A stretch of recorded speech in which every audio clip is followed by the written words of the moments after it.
राजनीति तय करती है कि शिक्षा का बजट कितना होगा। जब राजनीति तय करती है कि हम पढ़ पाएंगे कि एडमिशन हमारा सीट कितना होगा। राजनीति तय करती है कि हमारी यूनिवर्सिटीज़ कैसे यूनिवर्सिटीज़ हमारे यहाँ खुलेगा कि नहीं खुलेगा। जब राजनीति तय करती है कि हम कंप्यूटर की शिक्षा भी बहाल हो, राजनीति सब कुछ तय कर रही है। यहाँ तक कि हमें पढ़ने का अधिकार है कि नहीं है से लेकर के सब चीज़ अगर राजनीति से तय हो रहा है तो छात्र राजनीति में एक तो है कि राजनीति इसलिए ज़रूरी है और वो आंशिक और पूर्ण रूप से लोग राजनीति से जुड़े हुए हैं। और दूसरा है कि छात्र संघ का चुनाव। लेकिन आप स्कॉलरशिप लेट देंगे इस हिसाब से आप पे फाइन लगे, ऐसा कोई नहीं है कि बच्चों को कुछ एक्स्ट्रा मिल जाए, वो फाइन यूनिवर्सिटीज़ दे, वैसा कुछ नहीं है। अभी आप देखिएगा, हम लोग स्कॉलरशिप टाइम पर नहीं आती है तो हम लोग का पढ़ाई रुक जाता है और हम लोग गरीब घर से बिलोंग करते हैं तो ऐसे फ़र्क पड़ता है। माँ बाप पैसे नहीं दे पाते हैं तो समय पर एडमिशन नहीं हो पाता है, फॉर्म नहीं भरा पाता, तो इसी कारण हम लोग का परीक्षा रुक जाती है। तो सरकार तो महागठबंधन की है और कहा जाता है कि आप लोग सहयोगी हैं, अपनी ही सरकार को घेर रहे हैं। देखिए, अपना सरकार हो या किसी और की सरकार हो, लेकिन जब अपना ही सरकार यदि गलती करेगी तो उसकी समझ तो घेराव करना ही पड़ेगा। शिक्षा, स्वास्थ्य, रोजगार, पेपर लीक, स्थानीय नियोजन नीति, इन तमाम मुद्दों के साथ आज आइसा की टीम ने प्रदेश स्तरीय राजधानी में राजभवन का घेराव किया है। कई सवाल हैं और अभी हम जिन लोगों से बात कर रहे हैं ये बगोदर की टीम है। हम लोग थोड़ी विलम्ब हो गई राजभवन पहुंचने में तो हम लोगों ने बात की कि यहीं बात कर लेते हैं। एक बस ये लोग बगोदर से आए हैं और हमारे साथ बात करने के लिए आइसा के प्रदेश अध्यक्ष विभा हैं। किन किन मुद्दों पर बातचीत हुई और क्या आगे की रणनीति, इस पे बात करते हैं। पहले तो जोहार। आप लोग किन किन मुद्दों को लेकर आज राजभवन घेराव कर रहे हैं? जी, सबसे पहला मुद्दा है हम लोगों का कि पेपर लीक का मुद्दा। अभी पिछले दिनों हमने देखा कि बोर्ड्स एग्ज़ाम के तक 10th 12th के पेपर, 11th के पेपर आप देखिएगा कि इंस्टाग्राम व्हाट्सएप में धरेआम सरेआम 200-150 में बिक रहे हैं।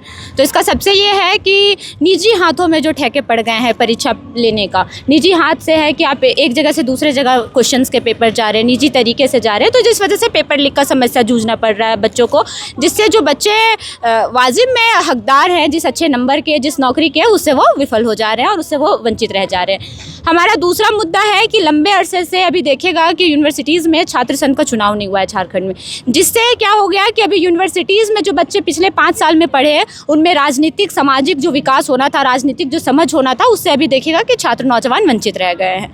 तीसरा हमारा मुद्दा है कि अभी देखिएगा लंबे समय से अभी नीलांबर पीताम्बर यूनिवर्सिटी पलामू में देखिए कि जो ग्रेजुएशन का सत्र है, जो पीजी का सत्र है, 3 साल का डिग्री 5 साल तक भी बच्चे नहीं ले पा रहे क्योंकि सत्र उनका इतना पीछे चल रहा है। वहीं अभी हम बहुत जगह देख रहे हैं कि अभी एग्ज़ाम फीस को लेकर के, स्कॉलरशिप को लेकर के है कि स्कॉलरशिप है कि 1.5 साल में ही मिलता है, लगभग 1 साल में बच्चों को, मतलब इस सेशन का स्कॉलरशिप एक सेशन में मिल जाए तो बिल्कुल वो बहुत ही वो हो जाता है, लेकिन वो मिलता नहीं है। इससे क्या होता है कि बच्चे जो अभी टाइम से, क्योंकि परीक्षाएं होती है तो परीक्षा फॉर्म बच्चे टाइम से भरते हैं, एडमिशन टाइम से बच्चे लेते हैं, री एडमिशन टाइम से लेते हैं, लेकिन जो स्कॉलरशिप अमाउंट जिस पे कम से कम हमको लगता है कि 50 से भी ज़्यादा बच्चे, 50% से भी ज़्यादा बच्चे जो है झारखंड में वो आर्थिक रूप से कमज़ोर वर्ग से हैं और अपनी शिक्षा को कहीं ना कहीं उनका स्कॉलरशिप पर ही शिक्षा उनका डिपेंड होता है। लेकिन हम देख रहे हैं कि वो डिपेंडेंसी क्या हो गया है कि अभी वो उसकी वजह से बहुत सारे बच्चे पढ़ाई छोड़ दिए। दूसरा में हम देखते हैं कि 15 दिन टाइम मिलता है हम लोगों को कि आप एग्ज़ाम फॉर्म भरिए, नहीं तो फिर प्रत्येक दिन 100 रुपया फ़ाइन का वो कल्चर हो गया अभी यूनिवर्सिटीज़ में। पर डे आपको 100 रुपया फ़ाइन देना होगा। आप एडमिशन इतना टाइम से लीजिए, नहीं तो फिर हर दिन के हिसाब से 100 रुपया फ़ाइन है। लेकिन आप स्कॉलरशिप लेट देंगे इस हिसाब से आप पे फाइन लगे, ऐसा कोई नहीं है कि बच्चों को कुछ एक्स्ट्रा मिल जाए, वो फाइन यूनिवर्सिटीज़ दे, वैसा कुछ नहीं है। अभी आप देखिएगा कि लंबे समय से अभी है कि आधुनिकीकरण की पढ़ाई हो रही है, आधुनिकीकरण हो रहा है। आप एग्ज़ाम फीस भरिए या ऑनलाइन रजिस्ट्रेशन कीजिए, सब कुछ ऑनलाइन सिस्टम हो गया। लेकिन आप देखिए कि अभी सरकारी विद्यालयों में अभी देखिएगा कि कंप्यूटर टीचर्स भी है अस्थायी रूप से। एक तो कुछ जगह में तो है कि सरकारी विद्यालयों में है कि तत्कालिक बहाली ले रहा है, लेकिन उनका फिर अस्थायी तरीके से कि ऐसे कंप्यूटर टीचर्स बहाली हो, कैसे कंप्यूटर उसमें बहाली हो, इंटरनेट बहाली हो, ताकि बच्चे पढ़ सके, कंप्यूटर आधुनिक दौर के आधुनिक शिक्षा ले सके, तो इसको लेकर के सरकार की तैयारी बिल्कुल ठप है। अभी नियोजन नीति स्थानीयता को लेकर के आप देखिए कि एक बार विधानसभा से पारित होकर चला भी गया तो राज्यपाल महोदय ने उसको वापस कर दिया। अभी हम लोग झारखंड के 25 साल में है, लेकिन अभी देखिए कि स्थानीयता नियोजन नीति के मामले में हम लोग क्या रोजगार को लेकर के आप देखिए कि वैकेंसीज एक तो कम निकलता है, वैकेंसीज निकलता भी है तो परीक्षाएं का डेट लेट से आता है, साल 2 साल 5 साल में आया अगर तो भी पेपर लीक हो जाता है। अगर वो लीक होकर रद्द नहीं भी हुआ परीक्षा तो रिजल्ट आने में 5-10 साल हो जा रहा है। इससे आप देखिए कि जो पलायन का मामला है झारखंड में, छात्रों का पलायन का मामला है, क्योंकि कुछ लोग तो शिक्षा से वंचित हो गए, आधे से ज़्यादा लोगों को शिक्षा नहीं मिला, वो पलायन कर गए। कुछ लोग शिक्षा भी लिए, नौकरी के लिए परीक्षा भी दिए, उनका रिजल्ट नहीं आया तो फिर भी वो पलायन कर गए। तो ऐसे करके जो है कि वो हम लोग वंचित है और इन तमाम मुद्दों को लेकर के हम राजभवन का हमने आज घेराव किया था। क्या वहाँ थे आप लोग? जी, क्या क्या बातचीत हुई? आपके नेताओं ने क्या क्या बातचीत? यही सब हम लोग की मांगे है वो पूरा किया जाए, ये सब बातें हुई। जैसे कि हम लोग स्कॉलरशिप टाइम पर नहीं आती है तो हम लोग का पढ़ाई रुक जाता है, और हम लोग गरीब घर से बिलोंग करते हैं तो ऐसे फ़र्क पड़ता है, माँ बाप पैसे नहीं दे पाते हैं तो समय पर एडमिशन नहीं हो पाता है, फॉर्म नहीं भरा पाता, तो इसी कारण हम लोग का परीक्षा रुक जाती है। तो ऐसे स्थितियाँ बहुत है हमारे यहाँ, जो यही लेकर हम लोग का घेराव किए हैं, राज घेराव। सरकार तो महागठबंधन की है और कहा जाता है कि आप लोग सहयोगी हैं, अपनी ही सरकार को घेर रहे हैं। देखिए, अपना सरकार हो या किसी और की सरकार हो, लेकिन जब अपना ही सरकार यदि गलती करेगी तो उसकी समझ तो घेराव करना ही पड़ेगा। आप देख सकते हैं कि जब नेताओं की चुनाव होती है तो उसकी डेट फिक्स होती है, और जब छात्र की बारी आती है, स्कॉलरशिप देने की बारी, तो इसकी डेट कोई फिक्स नहीं होती है।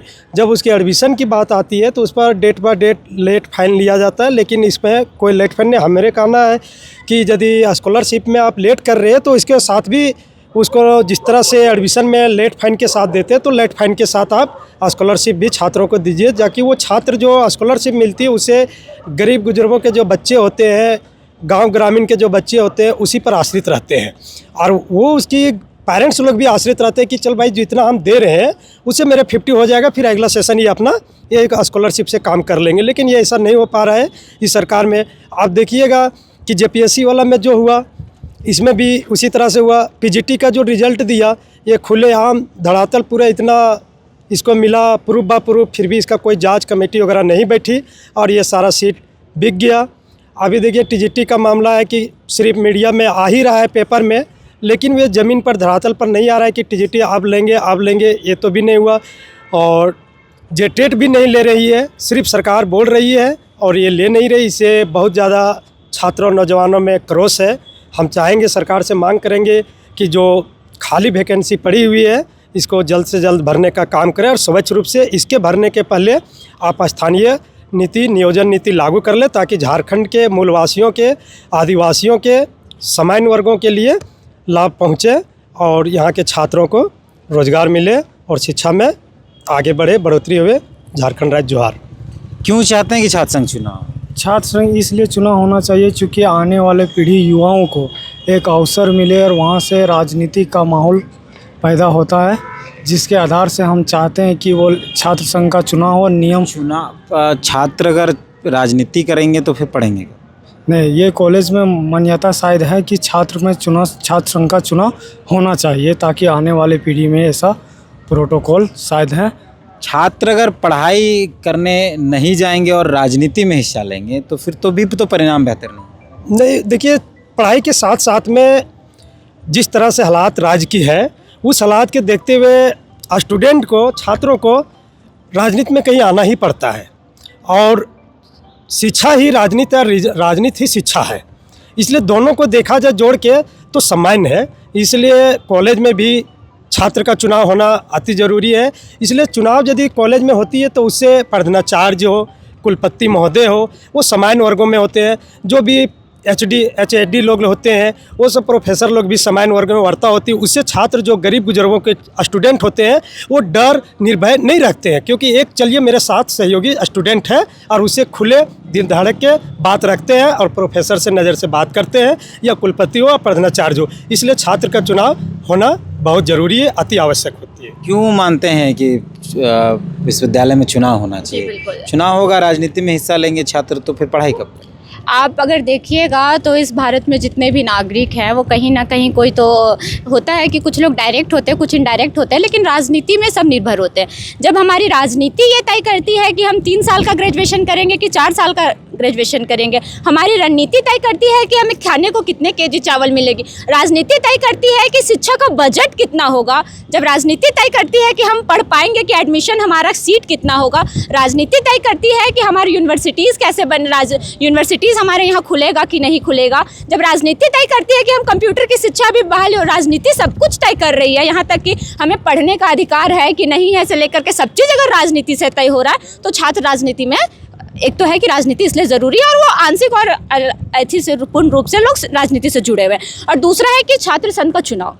तो छात्र संघ का चुनाव में सबसे महत्वपूर्ण बात है कि हमारे नौजवानों में जो राजनीतिक और सामाजिक जो विकास होना चाहिए, क्योंकि एक राजनीतिक विकास होना चाहिए कि हम अगर 18 साल से अगर हम बालिग हो गए हैं, हम वोट देने के लिए कैपेबल हैं, हम अपने नेता चुनने के लिए कैपेबल हैं, तो हम बिल्कुल उस राजनीति का हिस्सा हैं उस दौर में। और हमें राजनीतिक समझ इसलिए होना चाहिए क्योंकि एक तरीके से वहाँ भी होता है कि आपका वोट होता है, चुनाव होता है, बाकायदा हम लोग वोट डालते हैं। तो एक तरीके का ये होता है कि लोकतंत्र जो है, छात्र आंदोलन में जो लोकतंत्र हो, यूनिवर्सिटीज़ में जो लोकतंत्र हो, उसकी बहाल की सुनिश्चित करता है। जैसे हमारे यहाँ लोकसभा, विधानसभा, पंचायत चुनाव सुनिश्चित करता है कि हमारे देश में लोकतंत्र अच्छे से चले, संविधान से सब कुछ हो, वैसे ही छात्र आंदोलन और छात्र संघ का जो चुनाव होता है वो तय करता है कि हमारा विश्वविद्यालय लोकतांत्रिक और राजनीतिक रूप से ठीक से रहे।